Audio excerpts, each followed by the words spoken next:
Hey guys, today I'm filming my Hit It or Quit It Thoughts on Hauls number 33. If you guys have never seen one of these videos from me before, I'll have my playlist linked down below. And basically I'm going to be reviewing all the products I featured in a haul 10 months back.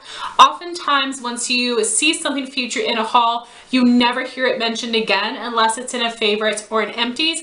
So what I like to do in this video is review every single item that I hauled. My inspiration for this series is it's Kirsten and her What I Thought on Stuff I Bought series. I'll have her channel and her playlist linked down below. I will have the original haul video linked down below, and I will list and link all the items that I'm mentioning. Before we even get into the products, I wanted to talk about the makeup I was wearing in that original video. I rewatched the video last night and it made me remember how much I love that look. I was wearing some really warm bronzy Anastasia shadows, and then I was wearing the ColourPop Ultra Satin Lip in Molly, which is a bright purple. I do have a tutorial for that look. I'll link it up here in case you're interested, and not to pat myself on the back because the look wasn't hard or anything, but I just love the way that everything came together. So on to the actual products. This was not the biggest haul. I have some things I purchased, some PR products, and this is the first month that I had ever gotten a Sephora Play Box, so that will be exciting to be able to start reviewing those products as well. My first products were from MAC. I had purchased one thing from the Vibe Tribe Summer Collection.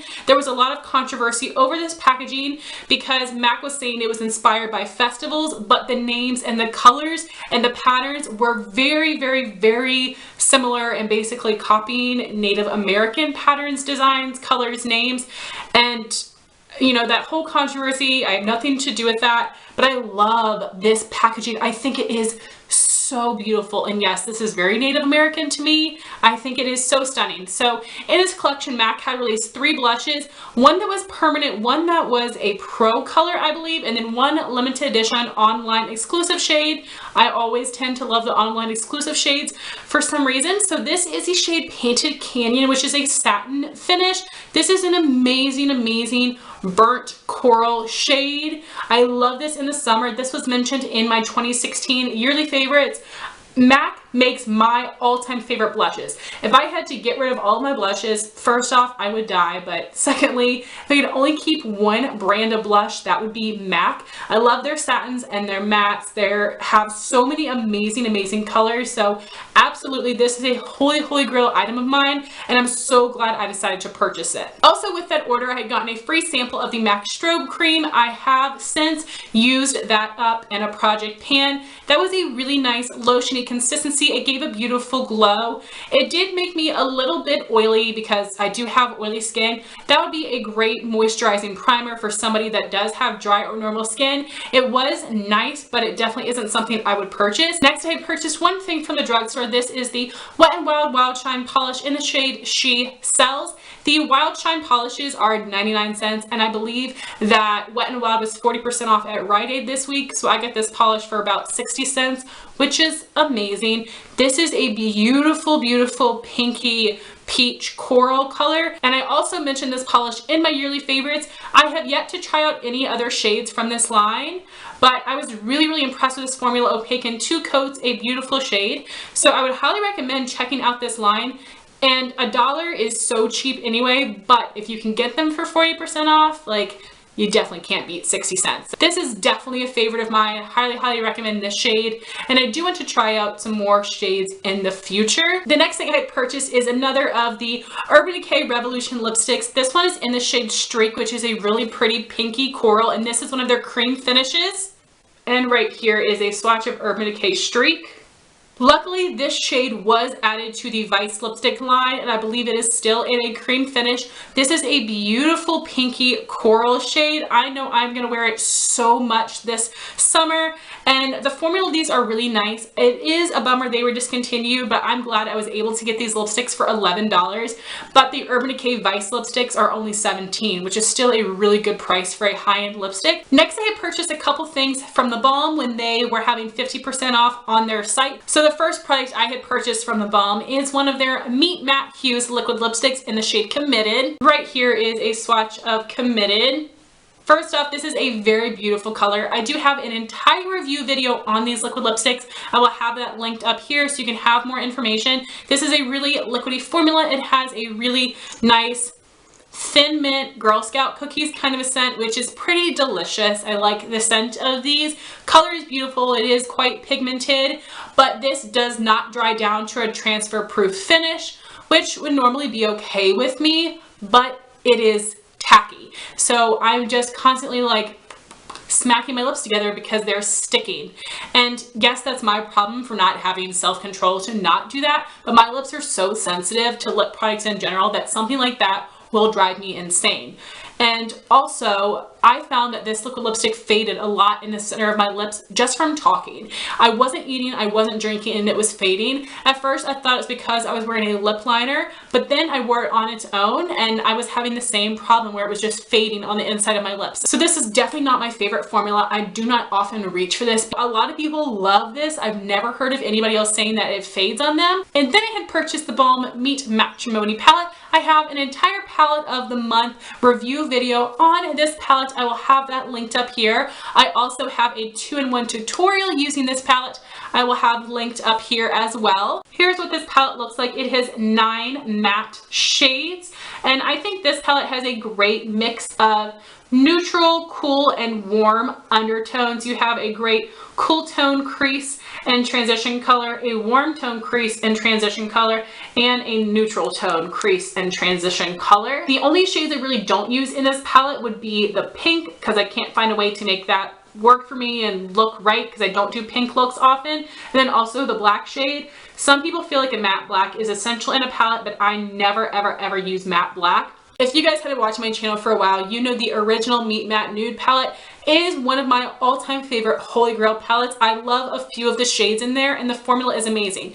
This formula is just as good, and I like this palette a little bit more even, if you can believe it, because in the original palette there's only 3 shades I really use, but in this palette I love these 3 shades and this one here. So I use a few more shades in this palette than in that one. And in my 2-in-1 tutorial using this palette, I had used the crease and transition colors from this palette, and then I went on my lid with the ColourPop single shadows in various shades, and I love that. Of course, you can create a full look using this palette, but I like this best as a companion palette for crease and transition shades. And there is also a matte cream that is a nice brow bone highlight. And then I love going on top of my lid with a sparkly shade, and the ones I used in a tutorial, like I said, were ColourPop. That's a great way for me to be able to use my ColourPop shadows more as well. Next, I have the Dose of Colors Hidden Treasure palette. So in this palette, you have 5 metallics, 4 mattes, and 1 shimmer. They are all neutral shades, and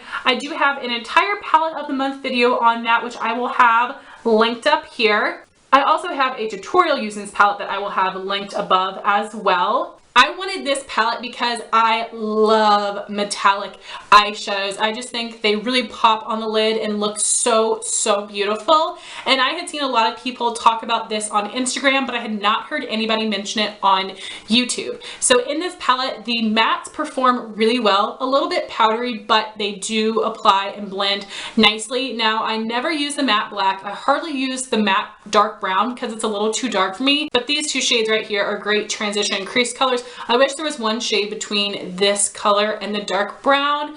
I wish there was just 1 shade in between there for me. The metallic shades are stunning, but girlfriends, they have so much fallout. The gold shade Coin is definitely the worst one in this palette. So these shades are incredibly pigmented. They almost feel wet, but they chunk off and patch off really easily because they are so wet. It's like the product is just clumping together and flaking off your eye.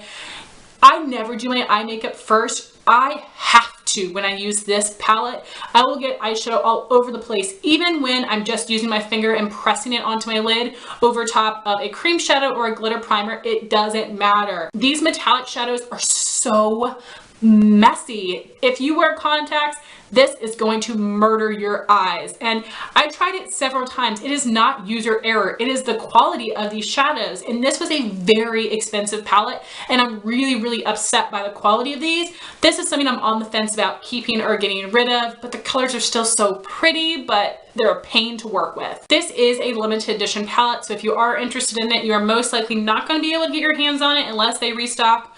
But look how thin this palette is. I know the eyeshadow pans don't go all the way to the bottom, and I just feel like there's like no product in this palette. The layout drives me crazy, as well as a lot of other people, because it's so scattered. But yeah, this palette was just a huge disappointment for me. I love the colors, but the quality of those metallics was terrible. Next thing I had purchased were some empty lip gloss ones from eBay, and I bought 2 of them. I'm glad I did. I used the first one for a Maybelline concealer I've used up, and then I ended up using the second one for my Lorac Perfection concealer.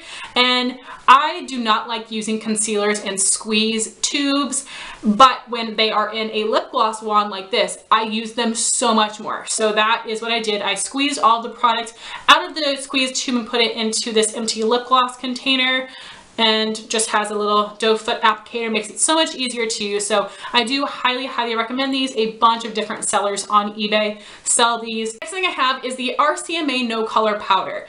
10 months ago, a year ago, this was all the rage. It was sold out everywhere, and then I found it on friendsbeauty.com. I'm not sure if you guys have ever heard of Friends Beauty before. They are a website that sells a lot of different cosmetic brands. They do have some theater makeup as well as some mainstream makeup brands, and I chose to buy it from Friends Beauty instead of Beautylish because the shipping was cheaper and the product itself was cheaper. If you sign up for an account with them, you automatically get a discount on all of the products on their site, which is incredible because for some brands that aren't mainstream, you're not going to be able to get them discounted anywhere. And yes, this is the RCMA No Color Powder. I've used up a decent amount of this. The packaging is terrible. It looks like a salt shaker, or like the powdered cheese you put on popcorn. It looks like that. So I have to pour this in a different container to use it. And I had purchased this because everybody was raving about this, mainly Kathleen Lights and Jaclyn Hill, and I was using this to bake under my eyes. I've never heard of anyone having this problem, but when you bake, you use a lot of product and then you brush off the excess, right? So that's what I did. I used a lot of product and it was setting my concealer.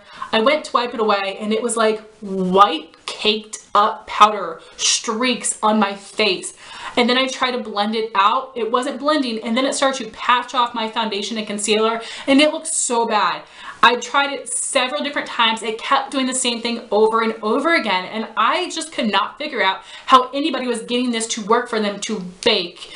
So yeah, I stopped using it for that because it was ruining my makeup. So I don't like this powder at all. So I'm just trying to use it up. So the way that I'm doing that is on my filming days, I'm setting my entire face with it because I don't need my makeup to last all day. I don't like this at all. I do not understand the hype of this, and I don't know how you can use a powder wrong, but if you have a suggestion, let me know. Next, I have all the products from my Sephora Playbox from May 2016, and before we even get into it, I have not used or used up any of these products. I know I should be ashamed of myself, and this is definitely one of the worst Sephora Playboxes I've ever gotten. The products were a little bit boring, not things that I would normally use or like. I am doing Project 10 Pan sample editions, which is helping me use up a lot of things for my Sephora Playbox, and because these are my oldest things, I definitely need to add these into my next project. So the first thing was a hair product. It is the Briogeo Don't Despair Repair Deep Conditioning Mask. I do not like deep conditioning hair treatments or hair masks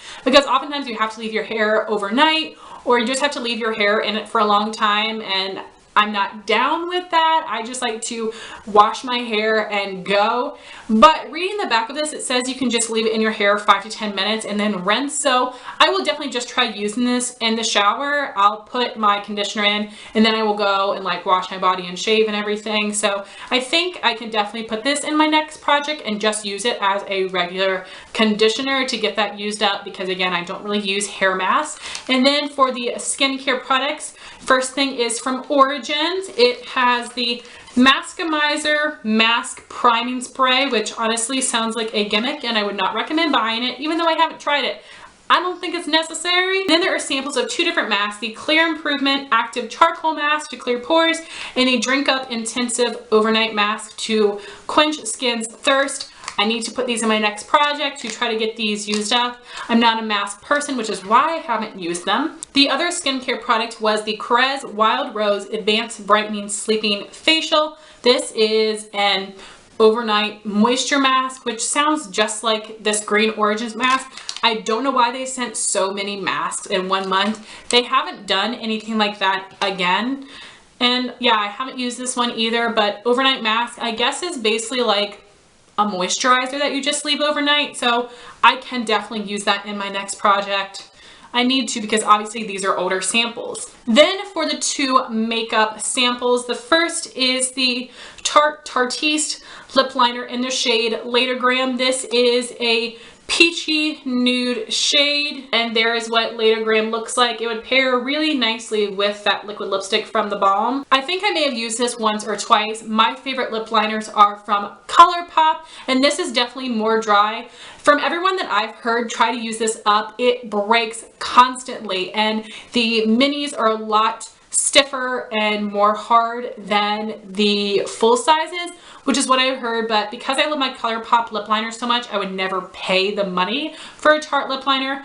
The color is pretty though, but it is kind of dark for my lips, so I have to have a liquid lipstick to go with it, or else it's just gonna look too odd on me. And then the other makeup product is a little mini Amuse Bouche lipstick from Bite Beauty, and this is in the shade KimChi, and it is a bright hot pink.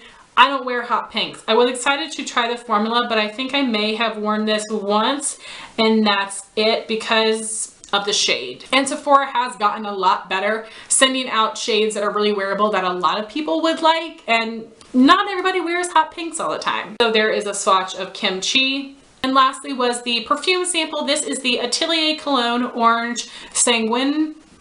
This is a really warm orangey scent that would be amazing as a room spray or a diffuser or a wall plug-in, but I cannot imagine putting this on my body.